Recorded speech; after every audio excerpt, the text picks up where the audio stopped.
ये बदकिस्मती रही या हमारे जो मौके वक्त पर उस वक्त जो हमारे नेतागण थे मुस्लिम समाज से, उन लोगों ने उसके लिए कोई विरोध नहीं जताया, लेकिन आगे इस पर कोई कार्रवाई ऐसी नहीं हो पाई जो मुस्लिम दलितों को इसका लाभ मिल पाता। जबकि 1901, 1911, 1931 के अंदर, 1921 के अंदर ये साबित हो गया था, जनगणना के आधार पर जो हुआ था, ये साबित हो गया था कि मुसलमानों में भी जाति का भेदभाव है। महात्मा गांधी ने अपने एक दोस्त को चिट्ठी लिखी थी और उसमें उन्होंने बताया था कि भाई जिस तरह की कुरीतियाँ हिंदू समाज में हैं, उसी तरह की मुस्लिम समाज में भी ये कुरीतियाँ घर कर गई हैं।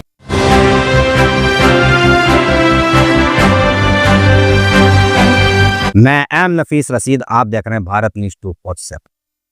इस वीडियो के आखिर तक बने रहें और अगर आपने चैनल को सब्सक्राइब नहीं किया है तो चैनल को सब्सक्राइब करना है। खास करके पसमानदा कम्युनिटी के लोग यानी कि अति पिछड़े, और अति पिछड़े ही ज़्यादा इस वीडियो को शेयर भी कर दें, क्योंकि बात आप ही की हो रही है। आपके नेता के साथ बैठा हूं जो कि जनाब गफ्फार सलमानी साहब हैं, अति पिछड़ की बात करते हैं और दिल्ली के अंदर एक प्रोग्राम की भी रूपरेखा सजा के बैठे हैं। इनके ही प्रोग्राम को लेकर एक डिस्कस मेरे ऑफिस में हुई थी, तो उसी की मैंने पोस्ट बनाकर अपने फेसबुक पर डाली। काफ़ी लोगों ने मुझसे कमेंट्स करके मालूम भी किया था और फ़ोन पे भी बहुत लोगों से मेरी गुफ्तगू हुई और उन सभी ने कहा कि भाई जानकारी दीजिएगा, तो मैं गफ्फार साहब से वो जानकारी भी जुटाने की कोशिश करूँगा और साथ ही साथ एक वीडियो भी दिखाऊंगा मैं आपको, वो वीडियो भी देखिएगा, उस पर भी हमारी डिस्कस रहेगी। और मैं ये बात पहले से ही थोड़ा सा खुलासा कर दूं, भारत में एक बहुत बड़ी आबादी है। पसमानदा शब्द पर जो बात हम करने जा रहे हैं, जिन्हें कहा जाता है अति पिछड़े या यूँ कहा जाए दलित मुस्लिम। दलित मुस्लिम यानी कि दबे कुचले मुस्लिम। और एक बात ये भी सामने आ जानी चाहिए कि ये जो पसमानदा या यूँ कहा जाए दलित अति पिछड़े मुस्लिम, इनके जितने नाम से चलने वाले जितने भी संगठन हैं, वे आरक्षण की लड़ाई लड़ रहे हैं। आरक्षण की लड़ाई ऐसे ही लड़ी जा रही है जैसे कि हिंदुओं में भी दलित होते हैं। वे अपने आरक्षण पर डटे हैं। 340 के दायरे में आने वाले जो ओबीसी हैं उनको आरक्षण मिलता है, पर अनुच्छेद 343(3) में आने वाले जो मुस्लिम ईसाई हैं उनको आरक्षण नहीं मिलता है। यानी कि धर्म के आधार पर आरक्षण पर प्रतिबंध लगा हुआ है। ये प्रतिबंध 10 अगस्त 1950 से अब तक चालू है, जबकि ये कहकर प्रतिबंध लगाया गया था, जो जानकारी हमारे पास में है, कि ये मात्र 6 महीने के लिए प्रतिबंध है और ये प्रतिबंध आज तक नहीं खुला है।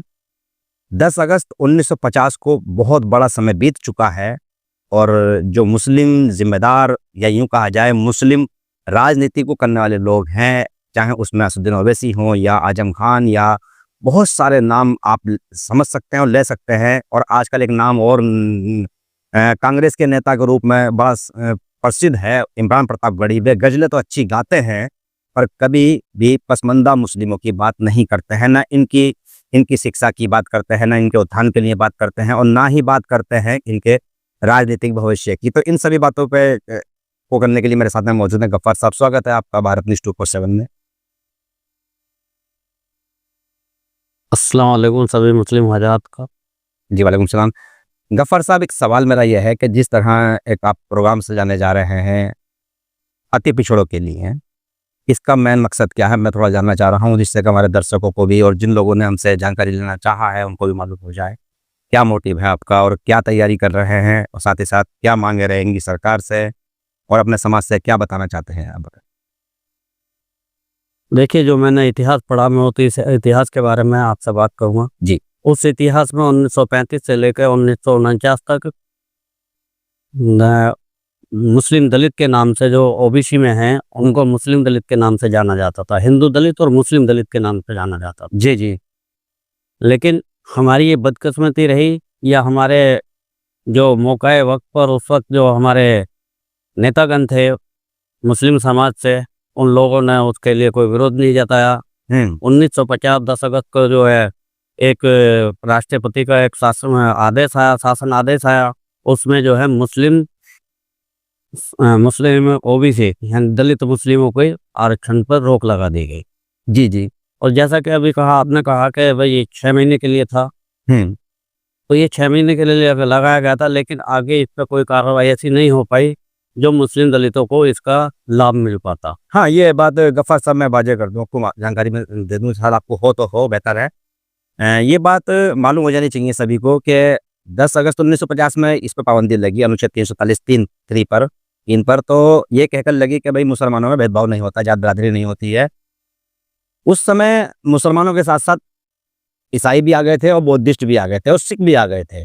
मात्र हिंदू ही एक ऐसी कम्युनिटी बची थी धर्म के आधार पर, जिसकी बात की जाए, जो इस आरक्षण का लाभ ले रहे थे।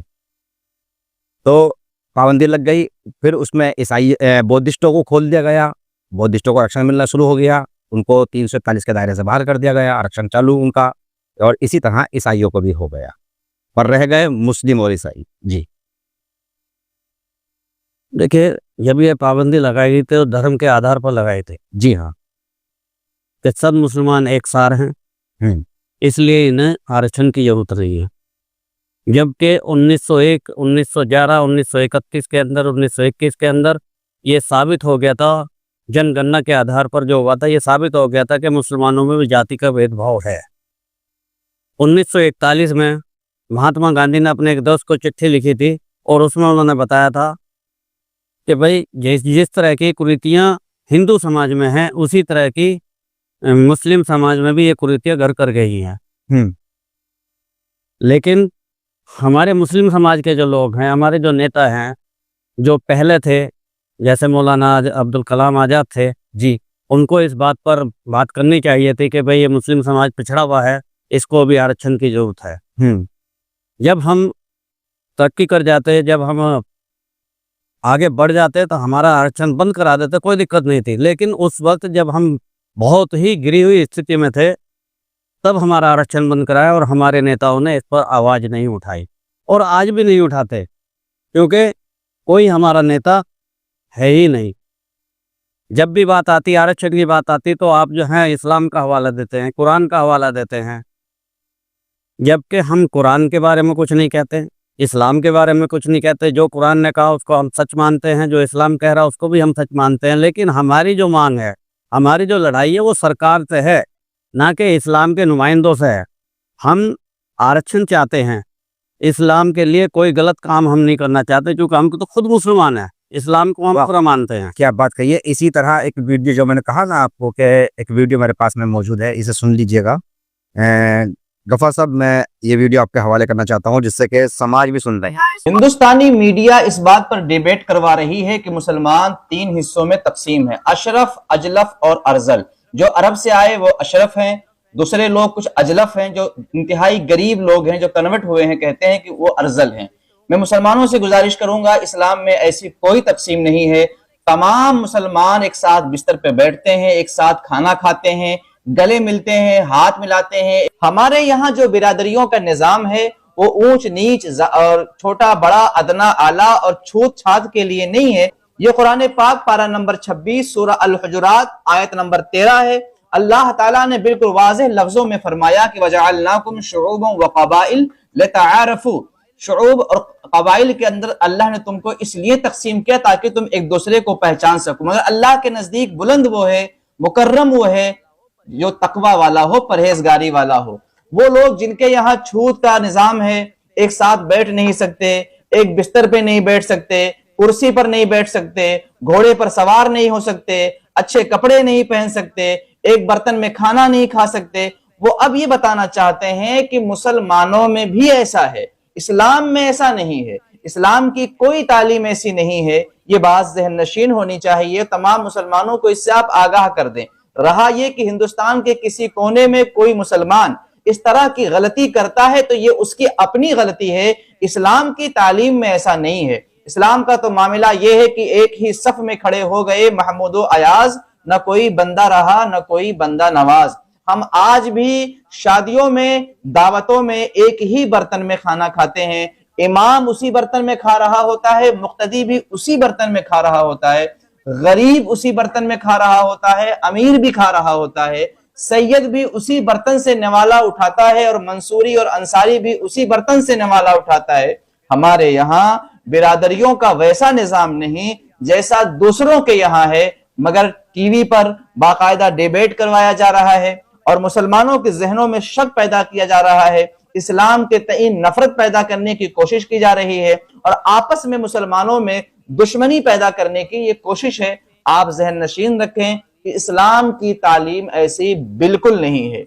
हम तमाम मुसलमान जो ला इलाहा इल्लल्लाहु मुहम्मदुर रसूलुल्लाह सल्लल्लाहु अलैहि वसल्लम पढ़ते हैं, किसी भी खित्ते और किसी भी कोने और किसी भी रंग के हों और किसी भी बिरादरी के हों, हम सब रसूलुल्लाह के गुलाम हैं और हम सब एक दूसरे के साथ गले भी मिलते हैं और एक बर्तन में खाना भी खाते हैं। छूत छात हमारे यहाँ दूर दूर तक नहीं है।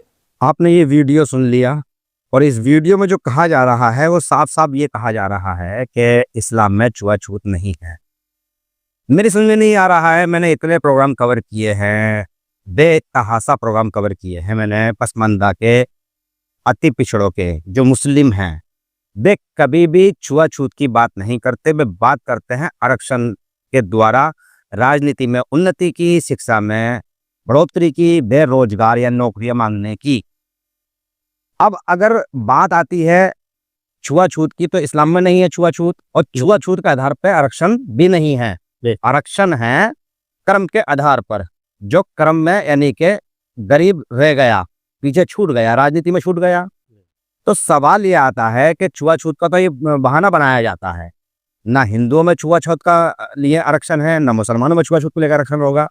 तो ये जो मुस्लिम नेता लोग हैं, एक मौलवी है, ये क्यों ऐसा कह रहे हैं गफ्फार साहब? ये इनको ऐसा क्यों कहा जा रहा है और आप क्यों ऐसा कह रहे हैं? क्योंकि एक आदमी दाढ़ी वाले को मुसलमान ही समझता है, आपकी भी दाढ़ी है और इन हजरत की भी दाढ़ी है, तो क्या फर्क है आपके इस मांगने में और इनके बताने में?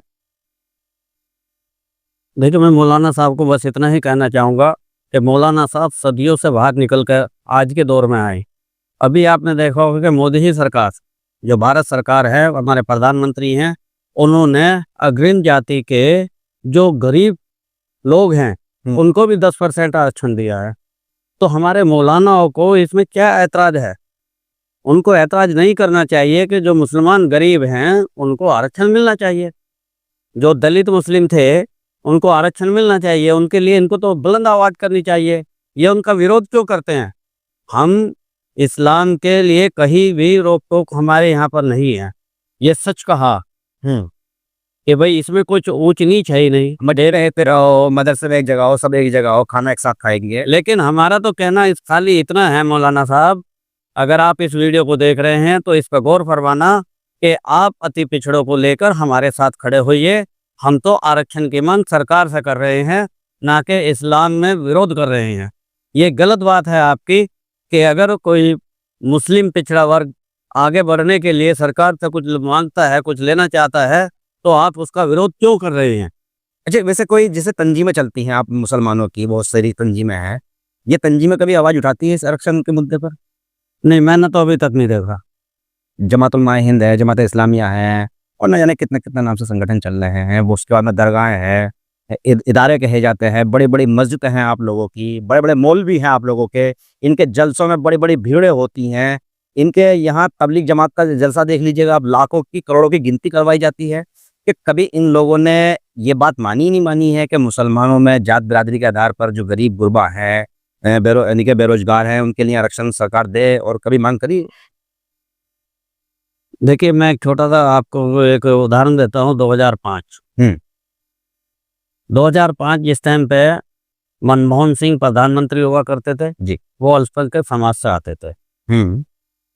मुझे लगता है उनको कुछ हमारे बारे में, यानी कि जो मुस्लिम समाज था, वो जो पिछड़ा समाज था, उसकी जानकारी करने के लिए उनके दिमाग में कोई बात आई और 2005 में उन्होंने एक सच्चर कमेटी गठित की। जी जी, जिसके अध्यक्ष पूर्व जज, सुप्रीम कोर्ट पूर्व जज सुरेंद्र सच्चर थे। तो उनकी अध्यक्षता में कमेटी बनाई और उस कमेटी को उन्होंने जगह जगह भारत में घूमने पर उनको ये कहा कि भाई जाकर मुसलमानों की दयनीय स्थिति है, कैसी है, कि ये बारे में इसकी हमें रिपोर्ट ला दो। लेकिन बदकिस्मती से मुसलमानों की, ये बदकिस्मती हमारी कि वो पूरे भारत में ना घूमे, मात्र 13 राज्य में घूमे। 13 राज्य में घूम फिरने के बाद में उन्होंने जो रिपोर्ट दी तो उसमें आपने खूब देखा होगा, सुना होगा, अखबारों में भी, टीवी में भी, सच्चर कमेटी की रिपोर्ट सिफारिशों को लागू किया जाए। जी। मुस्लिम हिंदू हो या मुसलमान, दलित दलित एक समान, ये सब आया यहाँ से सच्चर कमेटी की रिपोर्ट से।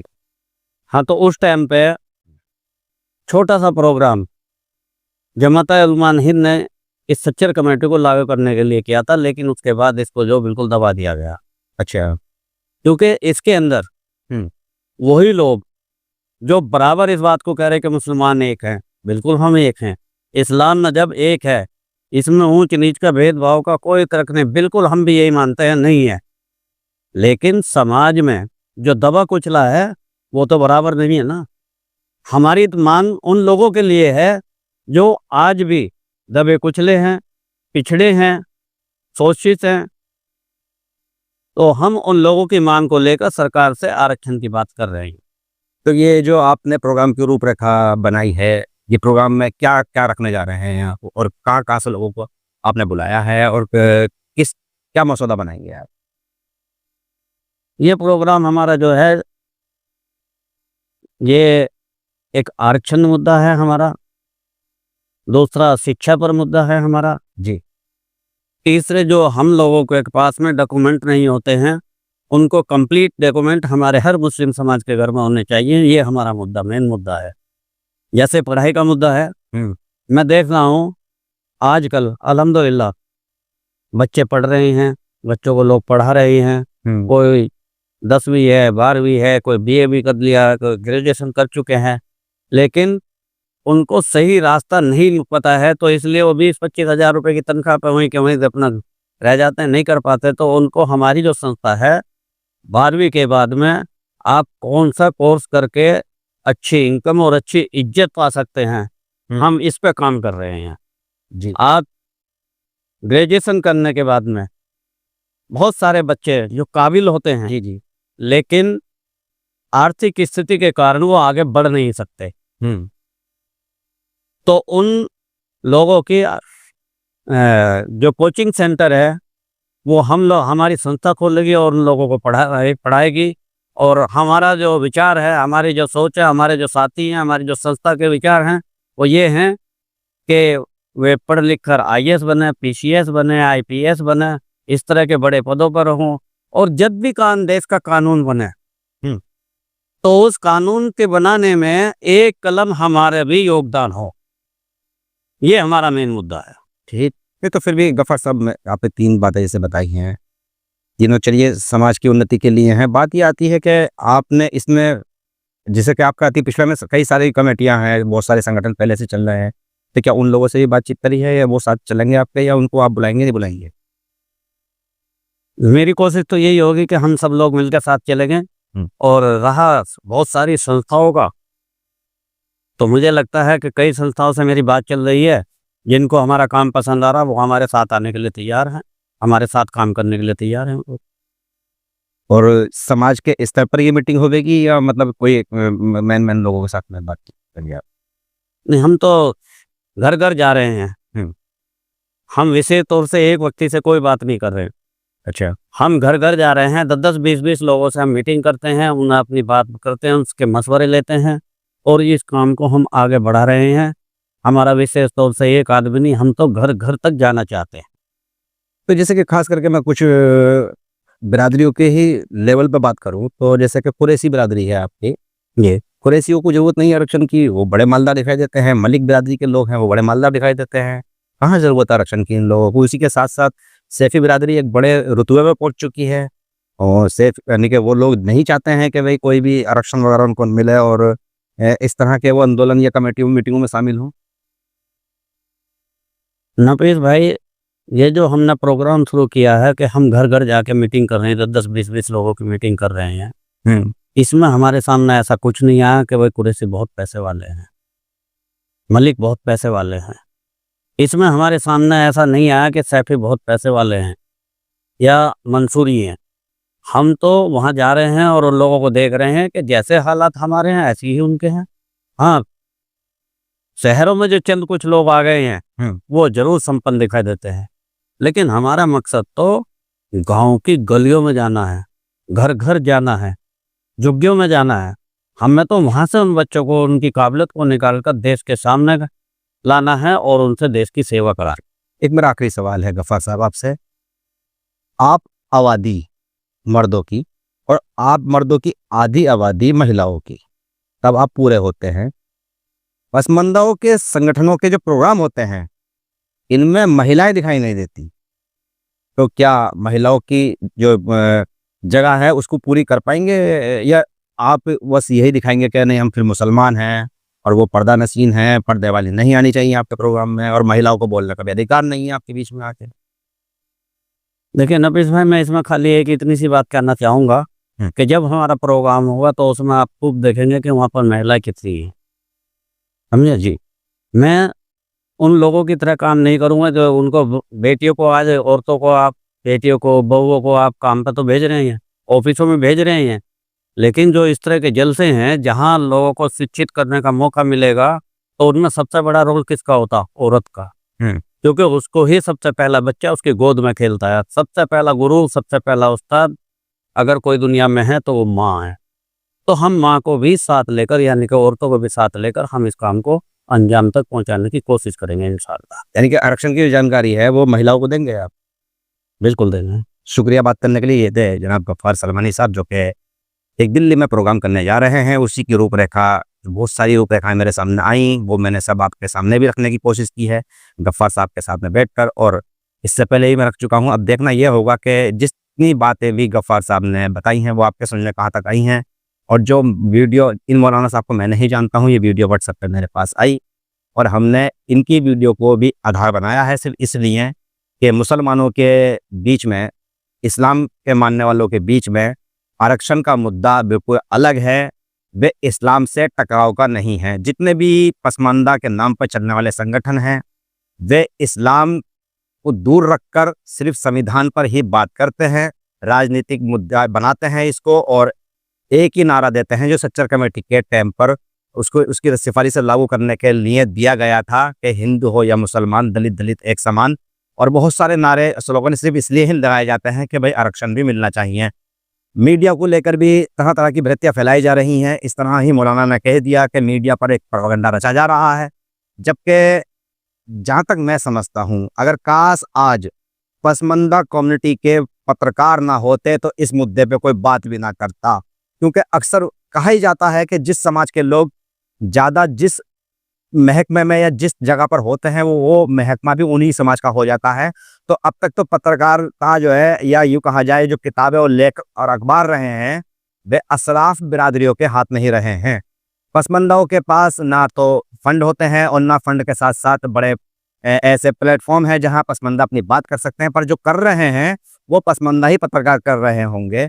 बाकी गाहे बगाहे अगर कोई हिंदू पत्रकारों का नाम लेकर ये बताने की कोशिश कर रहा है कि ये इस्लाम के नाम पर एक प्रोपेगेंडा है, तो मैं समझता हूँ कि नहीं, ऐसा तो नहीं है। गफ्फार साहब ने भी क्लियर कर दिया, और हम न जाने कितने पसमानदा लीडरान से बात कर चुके हैं जिन्होंने हमेशा एक ही बात कही है कि ये लड़ाई आरक्षण की है।